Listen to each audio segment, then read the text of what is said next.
Olá, bem-vindos a mais uma análise aprofundada. Hoje, 31 de dezembro de 2025. Olá, A gente vai mergulhar em uma série de acontecimentos que parecem não ter ligação do começo, pois é. mas que no fundo contam a mesma história, né? A de como decisões de poder, seja em Washington, Pequim ou aqui mesmo em Brasília. Criam ondas. Exato. Ondas que chegam na nossa segurança, no preço da carne, na luta por direitos. É um retrato de como a grande política afeta o nosso dia a dia. E vamos conectar justamente esses pontos. Uma escalada militar aqui na vizinhança, uma manobra comercial que afeta nosso principal produto de exportação. E as batalhas diárias aqui dentro, né? Mercado de trabalho, direitos humanos. Exato. É um quebra-cabeça bem complexo, mas a gente vai montar junto. Então vamos começar pela peça literalmente mais explosiva. A notícia de um ataque militar dos Estados Unidos em solo venezuelano. Isso caiu como uma bomba, né? Totalmente. Mas a narrativa sobre o que aconteceu já parece ser o primeiro campo de batalha. Com certeza. É um emaranhado de versões. De um lado, o presidente da Colômbia, Gustavo Petro, disse que o alvo era uma fábrica de cocaína. E o presidente americano Donald Trump confirmou isso, falando em instalações de drogas. Isso. Mas aí o governo de Nicolás Maduro, na Venezuela, vem e classifica tudo como notícias falsas, uma agressão. E a imprensa, como a CNN, já está apontando que a operação foi da CIA. Exatamente. O que dá contornos bem mais concretos à ação. E como se a ação militar em si não fosse suficiente, ela veio acompanhada de um pacote de sanções econômicas. E não só contra a Venezuela. Contra o Irã também. Isso me faz pensar que a justificativa do narcotráfico talvez seja só a ponta do iceberg. O que está por trás dessa demonstração de força tão explícita? Ótima pergunta. Porque a gente precisa ir além da superfície, né? A ofensiva contra o tráfico no Caribe é uma política antiga dos Estados Unidos. Isso é fato. Sim. Mas é impossível separar essa ação da campanha de pressão máxima contra o governo Maduro. Ah, com certeza. E o mais interessante é uma análise da BBC News Brasil. Eles citam um ex-embaixador americano que diz que, às vezes, um presidente como o Trump precisa explodir alguns alvos. Explodir alguns alvos para quê? Para não parecer fraco, seja no cenário internacional ou para o próprio público dele. Peraí, então a gente está falando de uma política espetáculo. Exatamente. A ação tem um objetivo geopolítico, que é pressionar Maduro, e, ao mesmo tempo, um objetivo de marketing político para os americanos. Precisamente. A decisão não seria só sobre drogas, mas sobre projetar uma imagem de força de um líder decisivo, sabe? Entendi. É um padrão que a gente observa. A política externa sendo usada para solidificar uma posição política interna. E incluir o Irã nas sanções no mesmo dia só reforça essa ideia. A fumaça na Venezuela serve de sinal para Caracas e, sei lá, para o eleitor em Ohio. Mas as consequências reais? Aqui pra gente, pro Brasil, pra região? As consequências são gravíssimas. Para a América do Sul, uma intervenção militar direta é uma violação perigosa de um tabu. Eleva a temperatura. E muito, a um nível que não víamos há tempos. E para o Brasil, o impacto é direto. A gente tem uma fronteira imensa e porosa com a Venezuela. Qualquer escalada lá significa problema aqui. Problema imediato. Aumenta a preocupação com segurança e, claro, o risco de um novo e massivo fluxo de refugiados. Empurrados por uma crise que as sanções só vão agravar. Exato. É um cenário de risco altíssimo.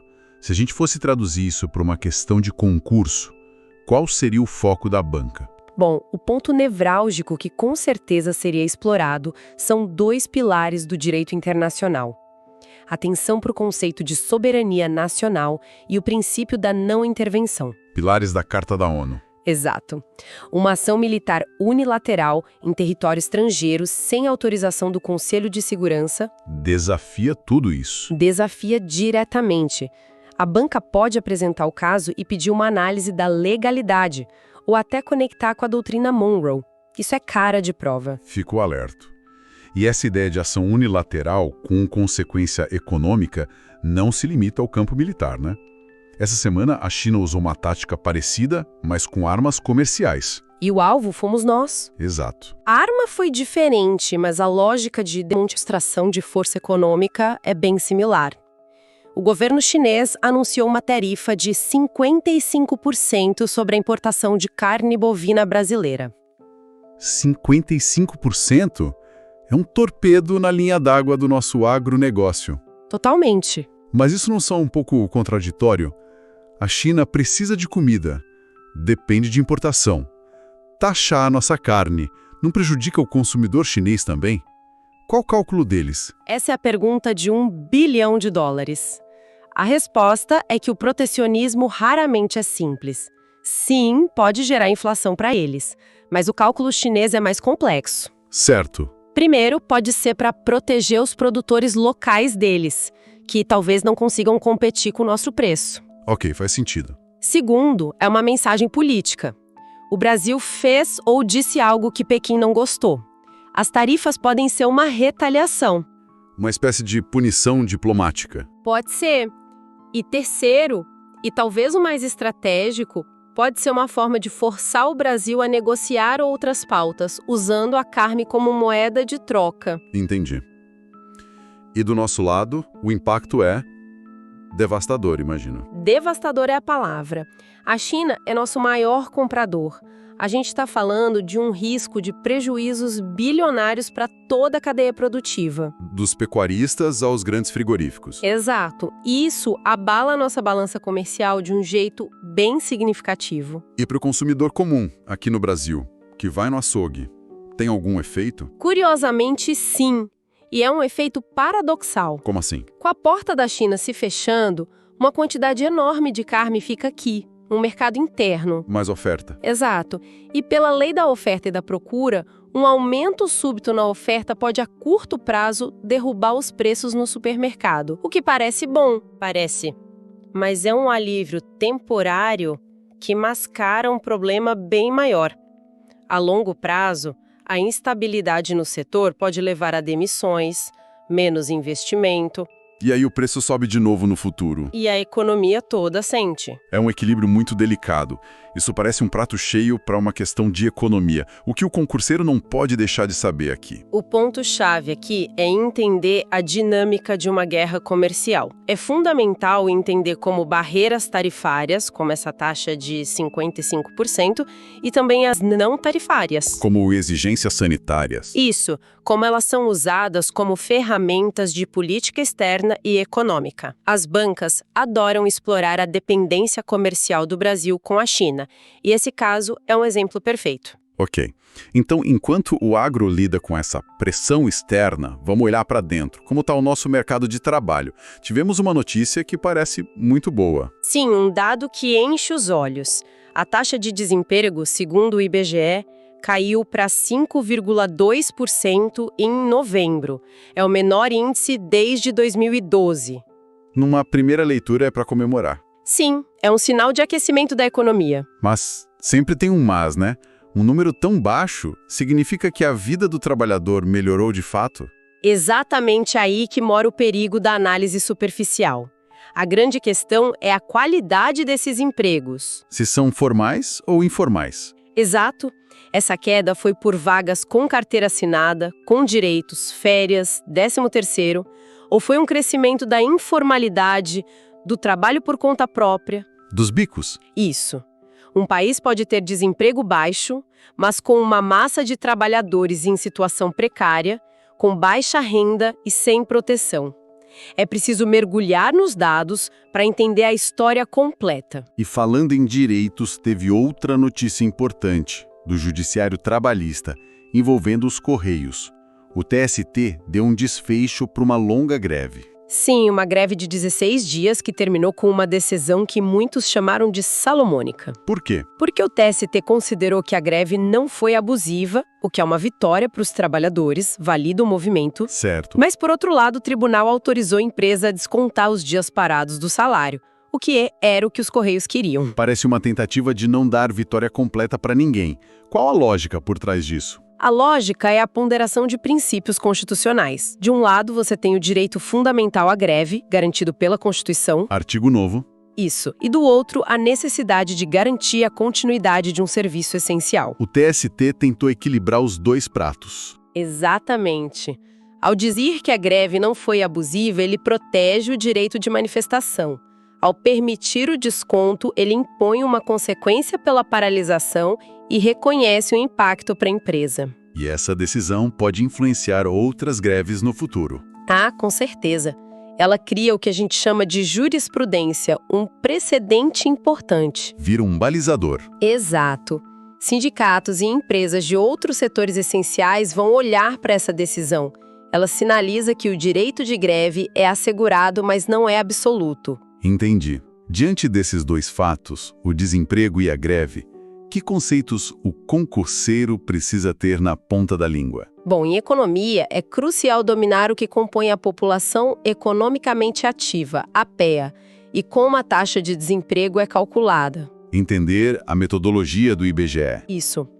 Já em direito do trabalho e constitucional, o tema é o direito de greve em serviços essenciais. A decisão do TST é um exemplo prático perfeito de como o judiciário pondera esses princípios. É um caso de estudo valiosíssimo. Em bom número de emprego é importante, mas não conta a história toda. Outro indicador, bem mais sombrio, nos leva ao nosso último segmento, direitos humanos. E os dados do Rio de Janeiro são alarmantes. São estarrecedores.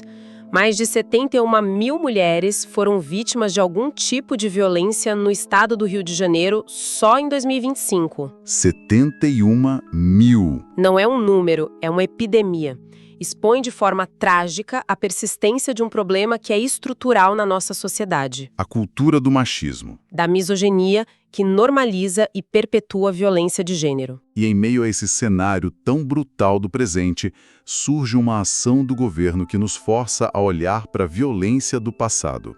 O tombamento do antigo prédio do DOPS, também no Rio. O significado disso é profundo. O DOPS foi um dos mais notórios centros de tortura e repressão durante a ditadura militar. E tombar esse prédio significa o quê? Significa transformá-lo num lugar de memória. A causa por trás disso é uma política pública de memória, verdade e reparação. É o Estado reconhecendo as atrocidades que ele mesmo cometeu. É interessante colocar esses dois fatos lado a lado. Um fala de uma violência na sociedade hoje e o outro de uma violência do Estado no passado. Como eles se conectam? A conexão é a luta pela dignidade humana e pela responsabilização. Os dados da violência contra a mulher mostram a urgência de fortalecer as políticas de proteção hoje, sabe? Mais delegacias, aplicação da lei. Exato.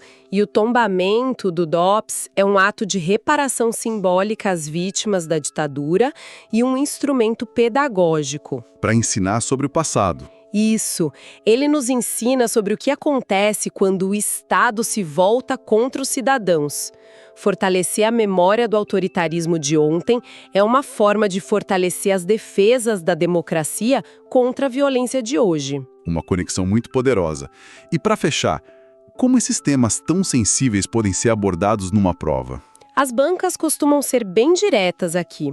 Sobre a violência atual, atenção total para a Lei Maria da Penha, é preciso conhecer os mecanismos, as medidas protetivas e o conceito de feminicídio. Certo. Já sobre o DOPS, o conceito-chave aqui é o de justiça de transição.